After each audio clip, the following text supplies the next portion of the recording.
los 7 santos fundadores de la Orden de los Siervos de María. Era el año 1233, y la noche había caído sobre Florencia como un manto espeso. En lo alto del monte Senario, entre robles centenarios y un silencio que sólo interrumpía el viento frío de los Apeninos, 7 hombres permanecían arrodillados sobre la tierra desnuda. No eran campesinos ni soldados, eran mercaderes, hombres de fortuna, conocidos en las calles más prósperas de la ciudad. Y sin embargo, allí estaban, con las rodillas hundidas en el barro, los ojos cerrados, las manos juntas, temblando no solo de frío sino de algo mucho más hondo, una certeza interior que les decía que no había vuelta atrás. Habían dejado sus casas, habían dejado sus negocios, habían dejado a sus familias, y lo habían hecho juntos, como si un mismo hilo invisible los hubiera ido atando durante años, como si la Virgen María en persona les hubiera susurrado al oído, uno por uno, la misma palabra, ven. Aquella noche, en la cima de aquel monte solitario, mientras el resto de Florencia dormía entre sus muros de piedra, estos 7 hombres dieron inicio a algo que ni ellos mismos comprendían del todo. No sabían que estaban fundando una orden religiosa que perduraría por siglos. No sabían que sus nombres serían recordados y venerados, solo sabían que habían sido llamados y que habían respondido con todo lo que tenían. Esta es su historia, y es una historia que merece ser contada con calma, con reverencia, como quien enciende una vela en medio de la oscuridad y deja que la llama ilumine poco a poco cada rincón de la habitación. Para entender lo que hicieron estos 7 hombres, primero hay que entender el mundo en el que vivían.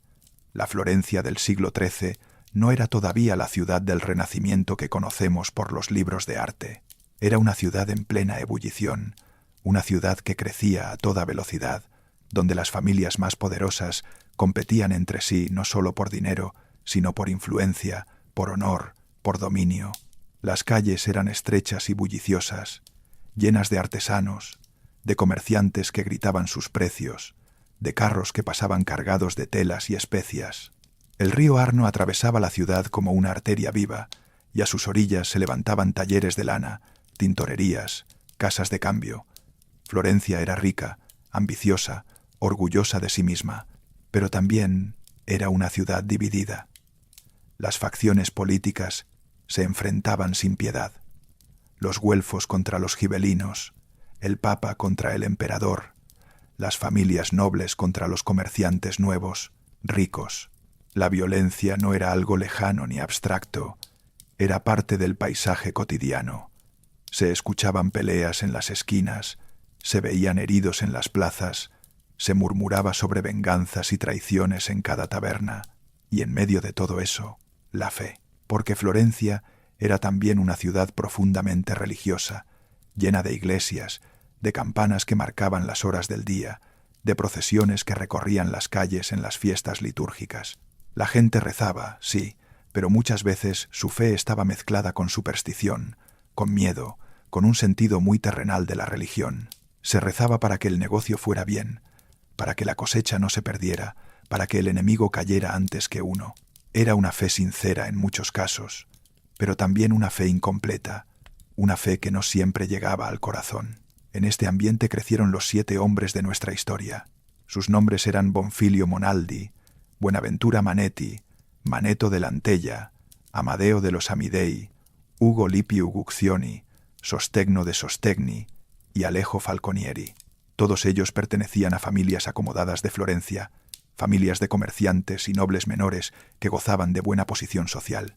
Habían crecido aprendiendo el oficio del comercio, conocían el valor del dinero, sabían negociar, sabían moverse en el mundo de los negocios con soltura y astucia.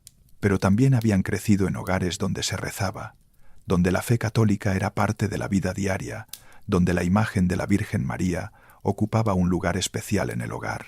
Desde jóvenes, estos 7 hombres se conocieron a través de una cofradía dedicada a la Virgen María, conocida como la Cofradía de los Laudesi, un grupo de laicos que se reunían para cantar alabanzas a la Madre de Dios y para practicar obras de caridad. Aquella cofradía era su refugio, el lugar donde podían dejar a un lado las preocupaciones del comercio y las tensiones de la ciudad para dedicarse a algo que sentían mucho más verdadero y más profundo. Allí, entre cantos y oraciones, fueron descubriendo que compartían algo más que una devoción común.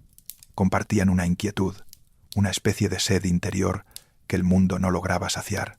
Cada uno de ellos, por caminos distintos, había llegado a la misma conclusión silenciosa, que la vida tal como la estaban viviendo no era suficiente, que había algo más.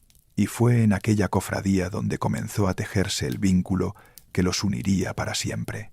Se miraban a los ojos después de las oraciones y sabían, sin necesidad de palabras, que el otro sentía lo mismo. Esa complicidad espiritual, esa hermandad que iba más allá de la amistad común, fue creciendo en silencio durante meses, hasta que un día, casi sin planearlo, comenzaron a hablar de lo que llevaban dentro.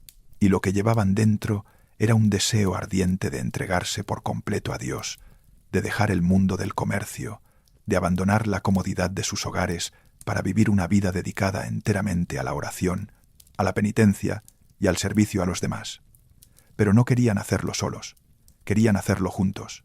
Imagina lo que eso significaba en aquella época. No era solo una decisión espiritual, era una decisión social, económica, familiar. Dejar el negocio significaba renunciar a una fuente de ingresos que sostenía a toda una familia. Significaba enfrentar la incomprensión de los parientes, las críticas de los vecinos, las burlas de quienes no entendían por qué alguien en su sano juicio abandonaría la riqueza para irse a vivir como un pobre. Y sin embargo, los 7 lo hicieron. No de golpe, no de un día para otro, sino gradualmente, como quien va soltando las amarras de un barco, sabiendo que pronto se hará a la mar. El día 15 de agosto de 1233, fiesta de la Asunción de la Virgen María, los 7 tomaron la decisión definitiva. Según la tradición, ese día, mientras participaban en una procesión en honor a la Virgen, cada uno de ellos tuvo una experiencia espiritual profunda, una especie de llamado interior tan claro y tan fuerte que ya no pudieron ignorarlo. La Virgen María se les hizo presente, no en una aparición visible, sino en el corazón, en esa zona del alma donde las palabras sobran y solo queda la certeza. Y la certeza era esta: debían dejarlo todo y seguirla a ella, seguir a su Hijo, vivir para Dios y solo para Dios. Pero antes de hablar de lo que hicieron después, detengámonos un momento aquí. Detengámonos en este instante de la historia, porque lo que viene a continuación merece ser escuchado con atención especial. Si estás escuchando esto en la quietud de tu habitación, tal vez ya con la luz apagada, tal vez ya con los ojos cerrados, quiero que sepas que lo que estás haciendo tiene un valor enorme. En un mundo lleno de ruido, de pantallas, de noticias que no paran, de mensajes que llegan sin descanso, tú has elegido detenerte. Has elegido escuchar una historia antigua, una historia verdadera, una historia que no viene a venderte nada ni a llenarte de ansiedad, sino a acompañarte en este momento de descanso. Y eso, créeme, es más valioso de lo que parece. Esto no es una historia más de las tantas que circulan por ahí. Es una historia real, de hombres reales que vivieron, que sufrieron, que amaron, que se entregaron. Y escucharla esta noche, justo antes de dormir, puede ser una forma silenciosa de dejar entrar algo bueno en tu corazón.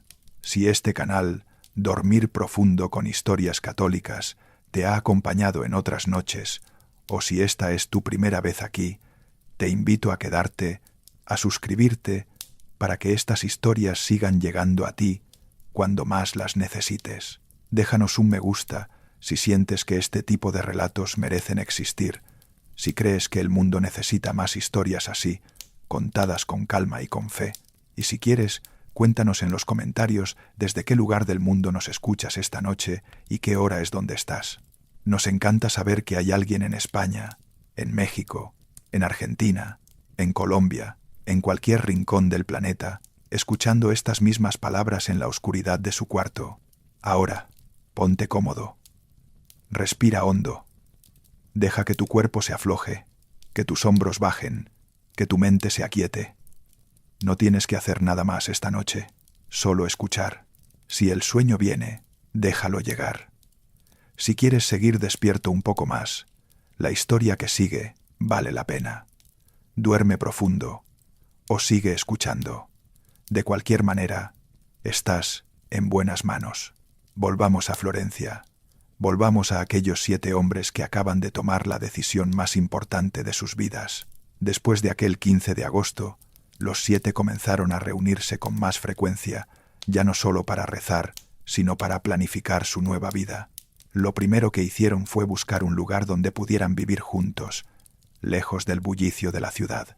Se establecieron inicialmente en una casa en las afueras de Florencia, cerca de la pequeña iglesia de la Camarcia, un lugar modesto y tranquilo donde podían dedicarse a la oración sin las distracciones de la vida urbana.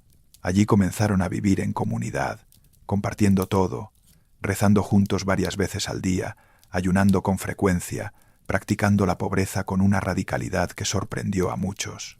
No tenían criados, no tenían lujos, no tenían más que lo esencial para sobrevivir, y eran felices, profundamente felices. Pero la ciudad no tardó en notarlos. La gente empezó a hablar de aquellos 7 mercaderes que habían abandonado sus negocios para vivir como ermitaños. Algunos los admiraban, otros los consideraban locos, otros sospechaban que se trataba de algún tipo de engaño o de herejía disfrazada. Las murmuraciones llegaban hasta ellos como el rumor de un río lejano, pero no los perturbaban. Estaban demasiado absortos en su nueva vida, demasiado maravillados por la paz que habían encontrado, como para preocuparse por lo que dijera la gente. Sin embargo, la cercanía de la ciudad seguía siendo un problema. Recibían visitas constantes, curiosos que querían verlos, amigos y familiares que intentaban convencerlos de volver a sus antiguas vidas. Los 7 sentían que necesitaban más soledad, más silencio, más distancia del mundo para poder escuchar con claridad la voz de Dios. Y fue entonces cuando decidieron subir al Monte Senario. El Monte Senario se eleva a unos 800 metros sobre el nivel del mar, al norte de Florencia. En aquella época era un lugar agreste, cubierto de bosques densos, habitado por animales salvajes, casi inaccesible. Subir allí no era un paseo, era un acto de valentía, casi de temeridad, pero los 7 lo hicieron, cargando apenas lo necesario, subiendo por senderos empinados, dejando atrás la última señal de civilización. Cuando llegaron a la cima, encontraron un lugar que parecía hecho para ellos, un claro entre los árboles, una fuente de agua fresca, un silencio tan profundo que podían escuchar los latidos de su propio corazón. Allí construyeron celdas rudimentarias con ramas y piedras, y allí comenzó de verdad su vida de ermitaños. Los primeros tiempos en el Monte Senario fueron de una austeridad extrema.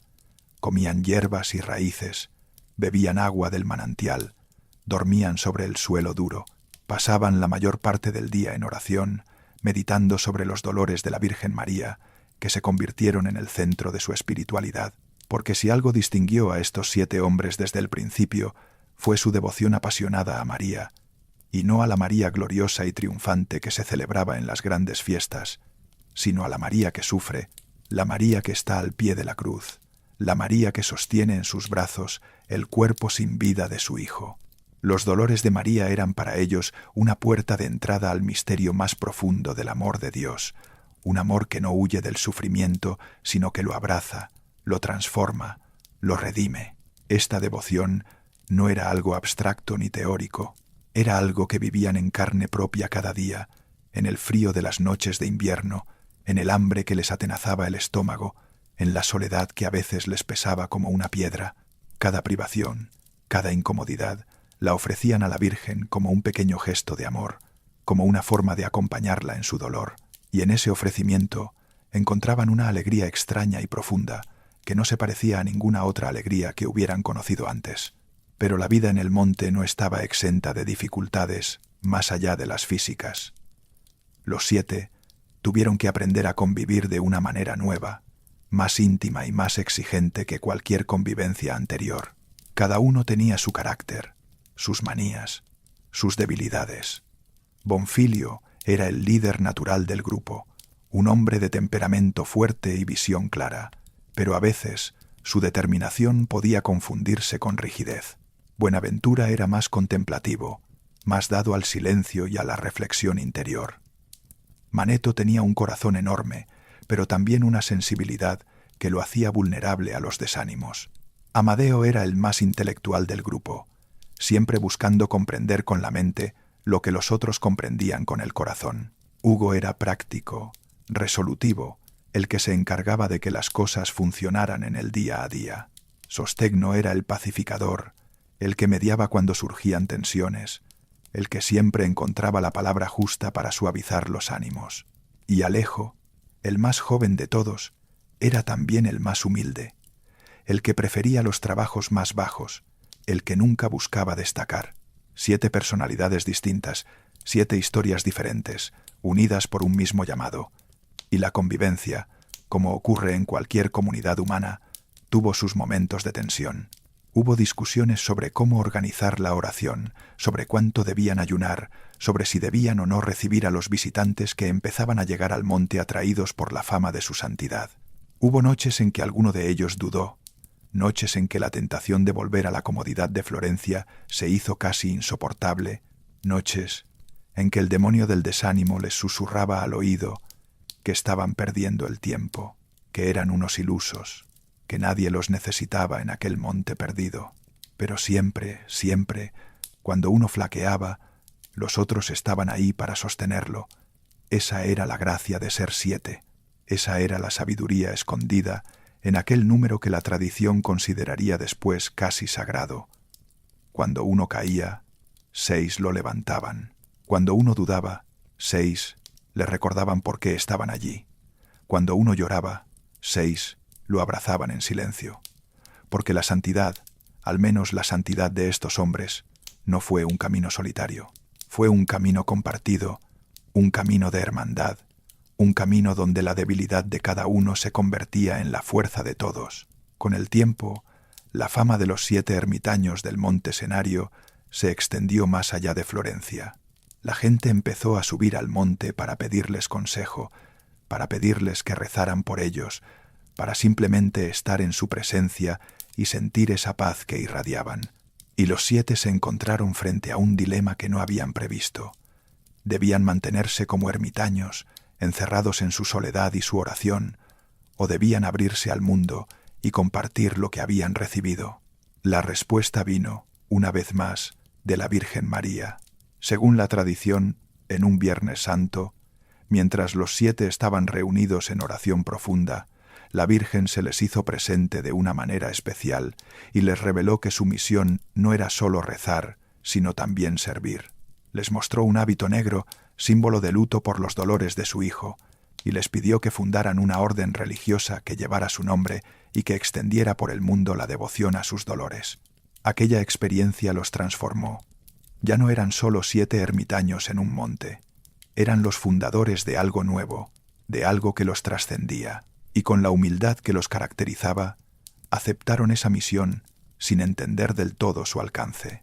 Adoptaron el hábito negro que la Virgen les había mostrado, tomaron como nombre Siervos de María, y comenzaron a organizar su comunidad según una regla de vida inspirada en la regla de San Agustín. El obispo de Florencia, Ardingo Foraboschi, los apoyó desde el principio.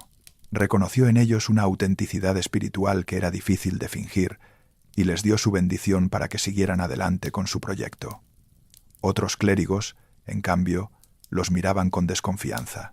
En aquella época había muchos movimientos religiosos que surgían y desaparecían, algunos ortodoxos y otros no tanto, y no faltaban quienes sospechaban que los 7 podrían ser otro grupo de fanáticos o de herejes encubiertos. Pero el tiempo fue demostrando que su fe era sólida, su doctrina impecable, su obediencia a la Iglesia total. La orden de los Siervos de María creció lentamente pero con raíces profundas.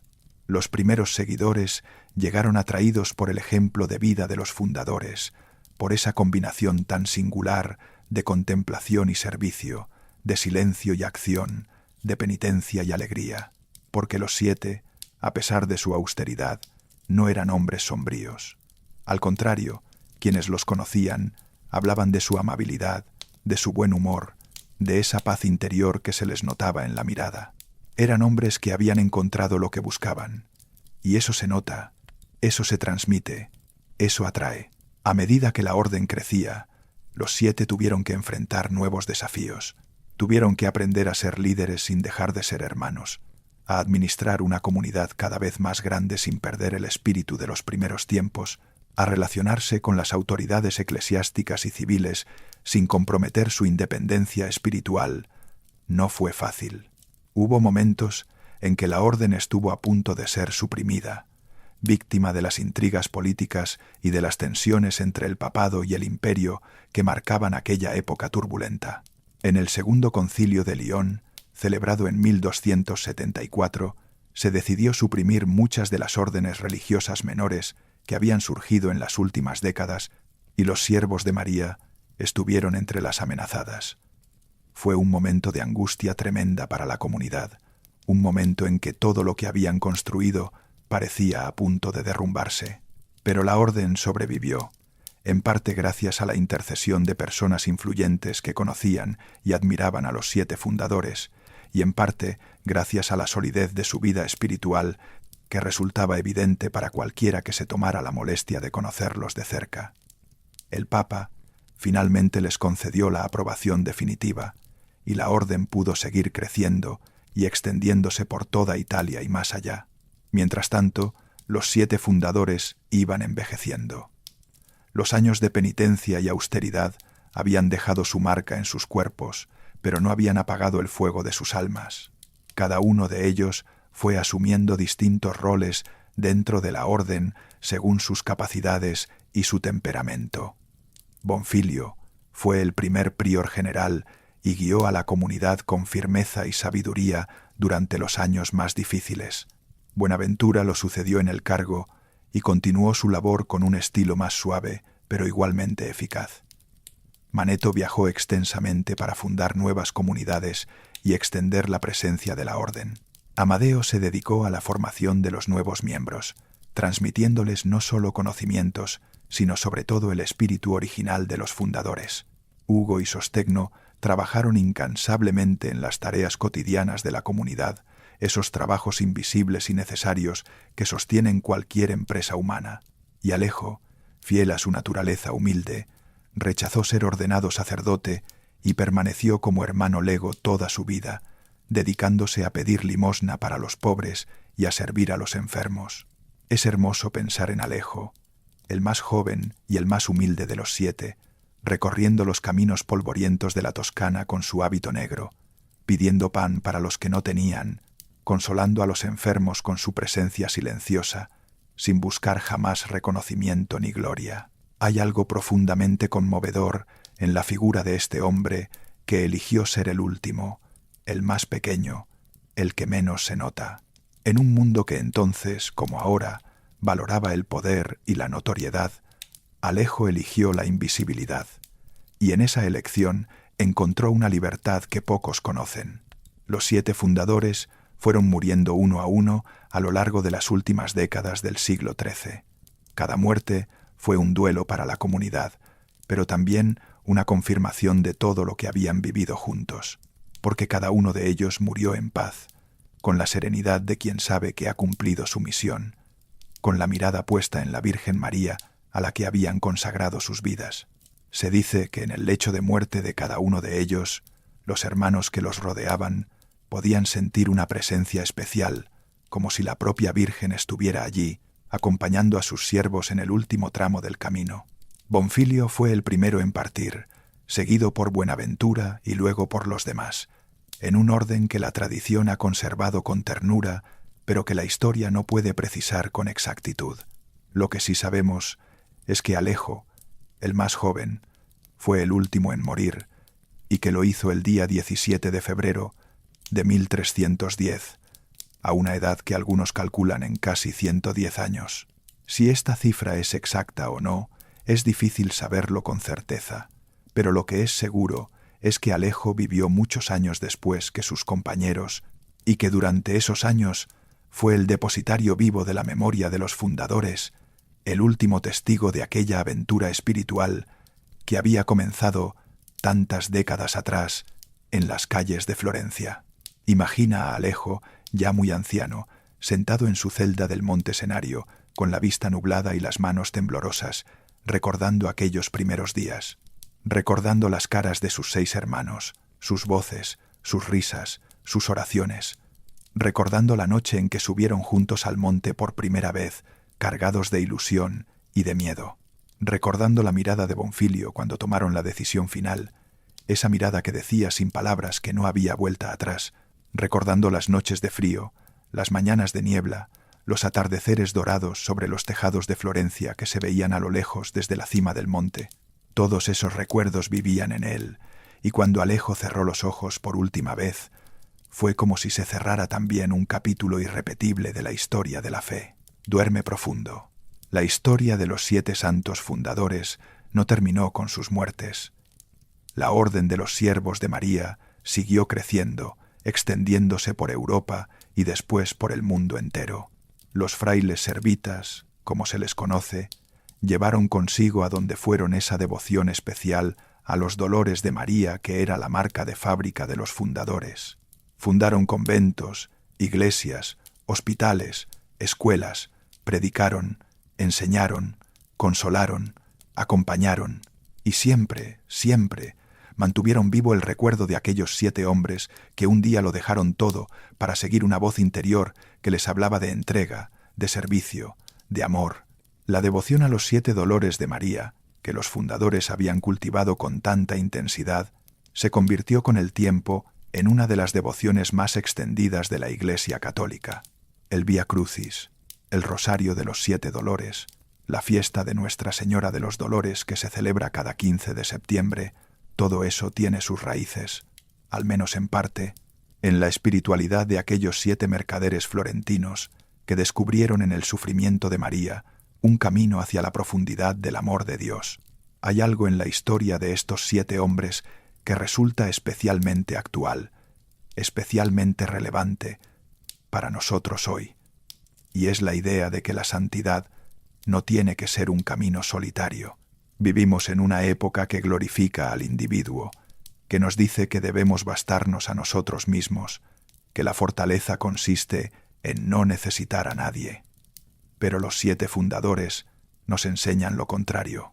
Nos enseñan que hay una fuerza inmensa en la comunidad, en la hermandad, en el caminar juntos. Nos enseñan que no tenemos que enfrentar solos nuestras noches oscuras, nuestras dudas, nuestros miedos, que podemos apoyarnos en otros, dejarnos sostener por otros, y que eso no es debilidad, sino sabiduría. Y nos enseñan, sobre todo, algo sobre María, sobre esa mujer que los evangelios nos presentan, con una discreción casi desconcertante, con tan pocas palabras, con tantos silencios. Los 7 fundadores vieron en María no a la reina distante y gloriosa, sino a la madre que sufre, a la mujer que acompaña a su hijo hasta el final, que no huye del dolor, sino que lo abraza con una fortaleza que solo puede venir del amor más puro. Y en esa María doliente encontraron su inspiración, su modelo, su consuelo, porque si María pudo sostenerse al pie de la cruz, si pudo mantenerse de pie cuando todo se derrumbaba, entonces ellos también podían enfrentar sus propias cruces, sus propias noches, sus propios calvarios. Esta noche, mientras escuchas estas palabras, quizás tú también estás enfrentando algo difícil. Quizás cargas una preocupación que no te deja descansar, un dolor que no sabes cómo manejar, una incertidumbre que te quita el sueño. Si es así, quiero que sepas que no estás solo. Nunca estás solo. Los 7 fundadores lo descubrieron en aquel monte frío y oscuro, que cuando uno se abre a Dios, cuando uno se pone en manos de María, la soledad se transforma en compañía, el miedo en confianza, la noche en vigilia de esperanza. Duerme profundo. El proceso de canonización de los 7 fundadores fue largo, como suele ocurrir con las causas antiguas. Durante siglos, la devoción popular los veneró como santos, sin esperar la aprobación oficial de Roma.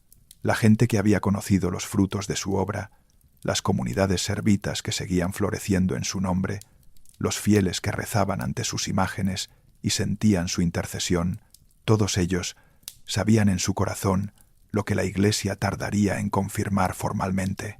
Finalmente, el Papa León XIII los canonizó el 15 de enero de 1888, declarando los santos de la Iglesia Católica y fijando su fiesta, el 17 de febrero, el día en que había muerto el último de ellos, Alejo Falconieri. Lo notable de esta canonización es que fue conjunta, no se canonizó a uno de ellos ni a algunos de ellos, sino a los 7 juntos, como un solo grupo, como una sola realidad espiritual. Y esto no fue un accidente burocrático, sino un reconocimiento profundo de lo que habían sido. No 7 santos individuales que coincidieron en el mismo lugar y la misma época, sino una comunidad de santidad, un organismo vivo donde la gracia de cada uno alimentaba y sostenía a los demás. La Iglesia reconoció en ellos algo que rara vez se ve con tanta claridad, que la santidad puede ser, y quizás deba ser, un proyecto compartido. Su legado es inmenso, aunque quizás no tan visible como el de otros santos más conocidos. La Orden de los Siervos de María existe todavía hoy, con comunidades en los 5 continentes. Los frailes servitas siguen vistiendo el hábito negro que la tradición atribuye a la visión de la Virgen y siguen cultivando esa devoción especial a los dolores de María, que fue el corazón de la espiritualidad de los fundadores. Pero más allá de la orden en sí, el legado de los 7 está en la idea misma que encarnaron, que es posible dejar atrás una vida cómoda para buscar algo más profundo, que es posible encontrar a Dios en la austeridad y en el servicio, que es posible construir una comunidad verdadera basada no en el interés, sino en el amor. Piensa en lo que significa que 7 hombres, hace casi 800 años, tomaran una decisión tan radical y que las consecuencias de esa decisión sigan vivas hoy. Piensa en todas las personas que a lo largo de los siglos han encontrado consuelo, dirección, sentido, gracias a la orden que estos 7 fundaron. Es como una piedra lanzada al agua que produce ondas que se expanden sin fin. 7 hombres, una decisión, siglos de frutos, y en el centro de todo, siempre, María, la Virgen de los Dolores que los llamó, que los reunió, que los sostuvo, que los guió, la Madre que nunca abandona, que siempre espera, que siempre perdona, que siempre consuela. Los 7 fundadores vivieron su vida entera bajo el manto de María, y bajo ese manto encontraron todo lo que necesitaban. Dirección cuando estaban perdidos, fuerza cuando estaban débiles, paz cuando estaban turbados, alegría cuando estaban tristes. Esta noche tú también puedes ponerte bajo ese manto. No tienes que subir a ningún monte, no tienes que dejar tu casa, no tienes que hacer ningún gesto heroico. Solo tienes que cerrar los ojos, soltar las tensiones del día y confiar en que María está ahí, cerca de ti, acompañándote en esta noche como acompañó a sus 7 siervos hace tantos siglos. Duerme profundo. Y ahora, antes de que esta historia se cierre, elevemos juntos una oración sencilla, nacida del ejemplo de estos 7 hombres santos. Virgen María, Madre de los Dolores, tú que acompañaste a tus 7 siervos en su camino de entrega y de fe, acompáñanos también a nosotros en esta noche. Tú que los reuniste cuando estaban dispersos, reúne también los pedazos de nuestro corazón cansado. Tú que les diste fuerza cuando el frío y la soledad los tentaban a volver atrás, danos fuerza también a nosotros para enfrentar lo que nos espera mañana. Tú que los sostuviste cuando el mundo los rechazaba, sosténnos también a nosotros cuando sintamos que nadie nos entiende. Madre buena, Madre de los que sufren, Madre de los que buscan, Madre de los que no pueden dormir porque la preocupación les pesa, míranos con ternura esta noche. Ponemos en tus manos nuestras ansiedades, nuestros miedos, nuestras tristezas, nuestras esperanzas rotas. Ponemos en tus manos a las personas que amamos y que quizás esta noche también están desveladas en algún lugar del mundo. Cúbrenos con tu manto, como cubriste a Bonfilio, a Buenaventura, a Maneto, a Amadeo, a Hugo, a Sostegno, a Alejo, que tu Hijo Jesús, por quien todo fue hecho, nos conceda un descanso reparador, un sueño tranquilo, una noche sin angustia, y que al despertar mañana tengamos en el corazón un poco de esa paz que tus 7 siervos encontraron en lo alto del monte Senario, esa paz que el mundo no puede dar porque no le pertenece, esa paz que solo viene de Dios. Amén. Duerme profundo, que la historia de estos 7 hombres te acompañe esta noche y las que vengan, que su ejemplo de hermandad, de entrega, de confianza en Dios, sea una semilla que caiga en el terreno fértil de tu corazón y que dé frutos cuando menos lo esperes. Y que la Virgen de los Dolores, su Madre y nuestra Madre, te guarde mientras duermes. Gracias por habernos acompañado esta noche. Si esta historia te ha traído un poco de paz, te invitamos a dejar un me gusta y a suscribirte a nuestro canal para que estas historias sigan llegando a ti y a muchos otros que las necesitan. Compártela con alguien que necesite escuchar que no está solo. Esto fue Dormir Profundo, con historias católicas. Buen descanso.